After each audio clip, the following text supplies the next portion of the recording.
In this short module, I'll look back on what we covered in this course. Remember the continuum that this course discussed at the very beginning? The continuum between managed infrastructure and dynamic infrastructure. GCP's compute services are arranged along this continuum, and you can choose where you want to be on it. Choose Compute Engine if you want to deploy your application in virtual machines that run on Google's infrastructure.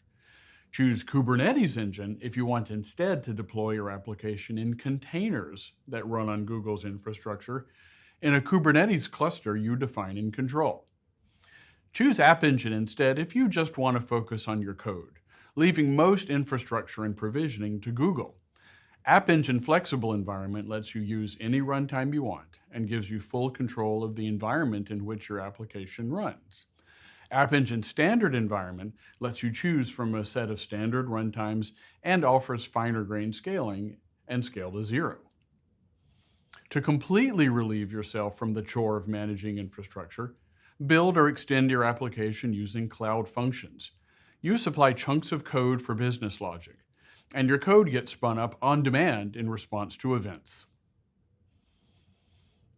GCP offers a variety of ways to load balance inbound traffic. Use global HTTPS load balancing to put your web application behind a single Anycast IP to the entire internet. It load balances traffic among all your backend instances in regions around the world. And it's integrated with GCP's content delivery network. If your traffic isn't HTTP or HTTPS, you can use the global TCP or SSL proxy for traffic on many ports. For other ports, or for UDP traffic, use the regional load balancer. Finally, to load balance the internal tiers of a multi-tier application, use the internal load balancer. GCP also offers a variety of ways for you to interconnect your on-premises or other cloud networks with your Google VPC. It's simple to set up a VPN, and you can use Cloud Router to make it dynamic. You can also peer with Google at its many worldwide points of presence, either directly or through a carrier partner.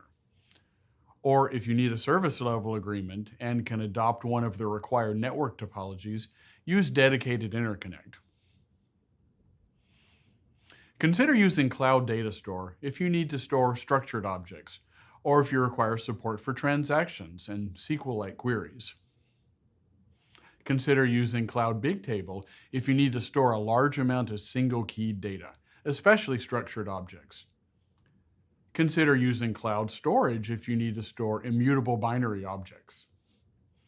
Consider using Cloud SQL or Cloud Spanner if you need full SQL support for an online transaction processing system. Cloud SQL provides terabytes of capacity, while Cloud Spanner provides petabytes and horizontal scalability. Consider BigQuery if you need interactive querying in an online analytical processing system with petabytes of scale.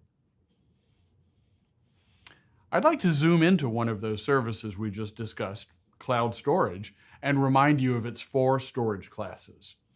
Multi-regional and regional are the classes for warm and hot data.